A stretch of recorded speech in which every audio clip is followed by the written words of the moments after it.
Hello and welcome back to the channel. This week's story is going to be a retelling of Disney's Moana, and this has been published by Autumn Publishing. Free-spirited Moana is destined to become chief of her village, but when a mysterious darkness threatens her island, she has to go on an adventure to save her people. Let's get into it.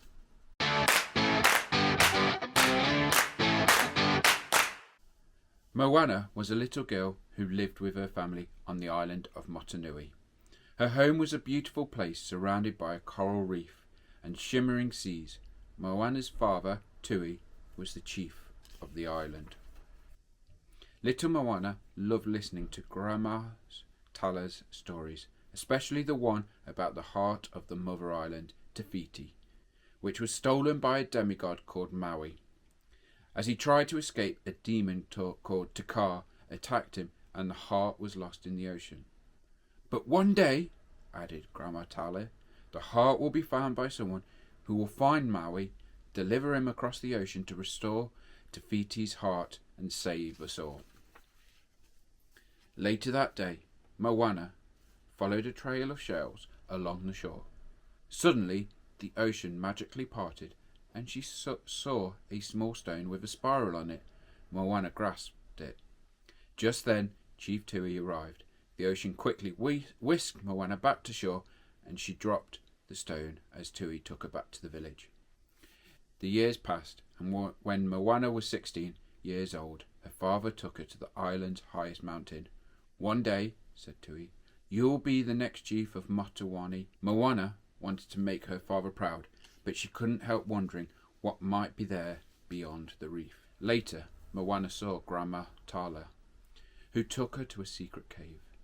Inside, Moana grasped in amazement. It was filled with sailing boats. The boats belonged to her ancestors. They had been voyagers. Grandma Tala told Moana the great darkness made the ocean too dangerous to sail, and so her ancestors forbid voyaging. She then revealed the same spiral stone Moana had dropped years ago and told Moana she had to find Maui and restore the heart of Te Fiti. A little while later, Grandma Tala soon became very sick. With the last of her strength, she whispered to Moana, "Go." Moana sailed past the reef, but a storm rose up. Wham! A giant wave crashed on top of her and everything went black. When Moana finally woke up, she was on a strange island. Moana heard someone approaching. It was Maui. She wanted him to come with her to restore Te Fiti's heart, but Maui refused. He wanted to find his magical fish hook. The hook gave him the powers to shapeshift into different animals. Maui threw Moana into a dark cave and took her boat to search for his hook. Moana escaped the cave and dived into the sea, just as Maui set sail. Suddenly, the ocean pulled Moana through the water and put her back on the boat. "You will give back the heart," Moana said in her bravest voice, but Maui still refused to help her. As Moana and Maui argued, they were attacked by Kokomara, little creatures dressed in coconut armour. They escaped, and Maui finally agreed to go with her, but still insisted he would need his hook. Maui knew Tamatoa, a giant crab who collected treasure, had the hook, and that he lived in the realm of the monsters, Lalota. The next morning they reached Lalota and entered the monsters' realm. The two found themselves in a dark cavern when Moana saw the hook and Tamatoa. Thinking quickly, Moana threw the shiny heart of Te Fiti towards Tamatoa, who scrambled to get it. Then Moana opened her hand to reveal the real heart. The giant crab had been tricked. Maui grabbed the hook, and he and Moana escaped Lalota. Using the hook, Maui transformed himself into a hawk, and the pair travelled to Te Fiti. As they approached the island, Takar appeared and knocked Maui from the sky. Moana caught Maui as Takar's fist slammed downwards to crush their boat. At last second, Maui raised his hook to block Takar's fist. A huge tidal wave swept Moana, Maui, and the boat far away from Te Fiti. Moana wanted to go back, but Maui's hook was badly damaged. "Without my hook, I am nothing," said Maui, before turning back into a hawk and flying away. With tears in her eyes, Moana held the heart of Te Fiti out to the ocean and said, "You chose the wrong person." The ocean then reached up and took the heart back beneath the surface.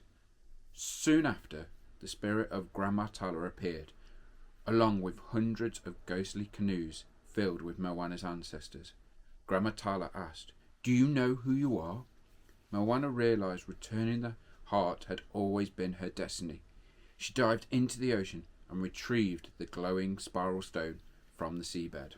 Back on her boat, Moana headed back to Te Fiti. Te Kā was determined to stop Moana and raised its fist, but just as before it struck, Hawk Maui flew out of nowhere to take the blow. When Maui and Te Kā fought, Moana reached Te Fiti, but instead she found an empty crater. The mother island was nowhere to be seen. Not knowing what else to do, Moana began to sing the ancient song of her ancestors. "Know who you are," Moana chanted. Suddenly, Te Kā swooped down, coming to stop in front of Moana. The young girl bravely pressed her forehead to Kā's and placed the heart into the glowing lava spiral on the creature's chest. Te Fiti slowly emerged from the flames, with a glowing spiral on her chest and a crown of colourful flowers blossoming on her head. The mother island opened her hand to reveal Maui's hook. It was fixed. The island exploded with feathers and came back to life at last. Back on the boat, Maui prepared to leave. "You could come with us back to Motunui," Moana offered. "My people will need a master wayfinder." Maui smiled at Moana. "They already have one," he said. The two friends hugged goodbye, then Maui shapeshifted into a hawk and flew away. Back on Motunui, everyone was overjoyed when Moana appeared on the horizon. The young girl finally knew who she was. The next great ocean explorer, destined to lead her tribe on new adventures. So, that was a retelling of Disney's Moana. Thanks for watching. Like, share, subscribe and support the channel however you can. And I will see you real soon.